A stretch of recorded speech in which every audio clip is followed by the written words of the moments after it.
Hey, what is going on, everybody? My name is Curry and welcome back to another Minecraft Bedrock tutorial. Today's tutorial, we have the tunnel bore.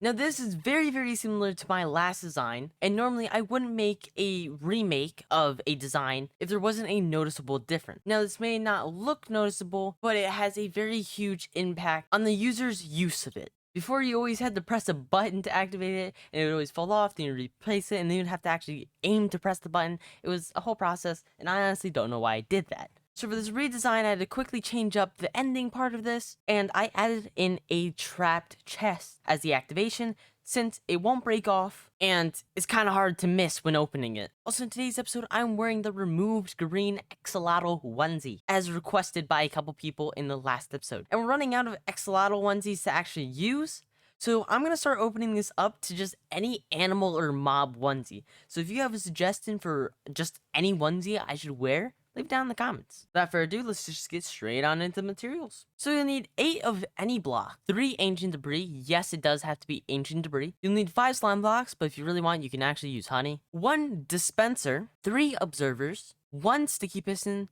2 normal pistons, a trap chest, and then all the TNT you have. Now, quickly before we start, I'm just gonna do a demonstration. It's not that hard. You open up the chest, launches TNT, simple, blows up, exposes stuff. Neat thing about this design is how you can open up really quick. It's all fine. Or you could accidentally hold it for a really long time and it'll still work. Now, obviously, you will want to close it before the TNT explodes, then you can try and get the most radius out of it. Ooh, ancient debris. But anyways, so you will want to try and open it and close it as fast as possible to try and get that, big boy radius and the most out of it. But without further ado, let's just get straight to the tutorial. I will be doing the tutorial in the overworld, but as I'm demonstrating here, it's the exact same thing, just in the nether. The exact same thing, no difference. 0 difference. Also, if you want to know what Y level I'm at in the nether, I'm at Y level 12. So I'm expecting a lot of people to actually be building this in the overworld because of how hard it is to find diamonds. So in the overworld, you're going to do a 5 wide by 17 long box, and then have the height be 4 or more. Oh, this is gonna be a problem. The other way we go. Come on, man.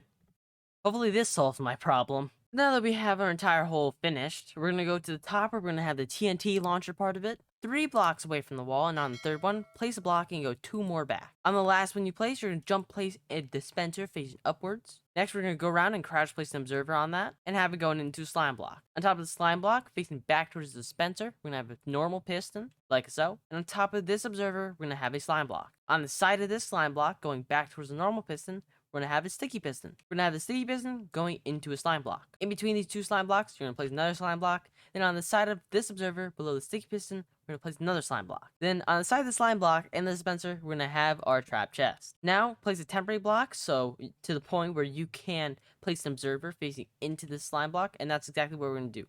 We're going to have an observer facing into the slime block. Arrow should be in, like so. When we break this block, it should jet this thing back and then back into place. Like so. Oh, I don't remember it ever moving forward, but you know what?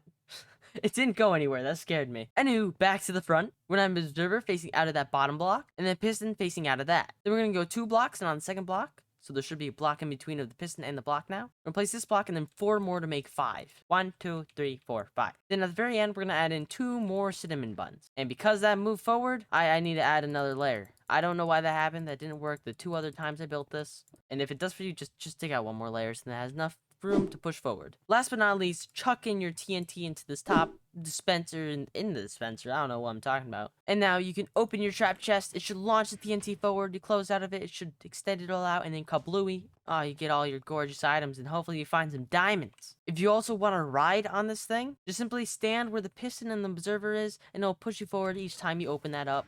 Boom, launches it. Boom, launches it. It's pretty sweet. Now, I haven't tried spamming this, so I'm gonna do a quick test to see if you should spam this or not. Yeah, it broke. it broke. I do not recommend trying to spam it. Did not do any good. Alright, we got it all fixed. It should be working good. Perfect. Diamonds! Well, now that we found the good stuff, let's see how big it is. Oh, it's a chunky vein. It's no one thing. It's, what, a 7? No, it's a full 8. It's a full 8. What a beauty. Oh, it's looking beautiful. Anyway, that's it for today's tutorial. If you did enjoy, make sure to smash like, subscribe, new as well as post notices. I really hope this helped you out. And that's pretty much all I gotta say. See you next one. Goodbye.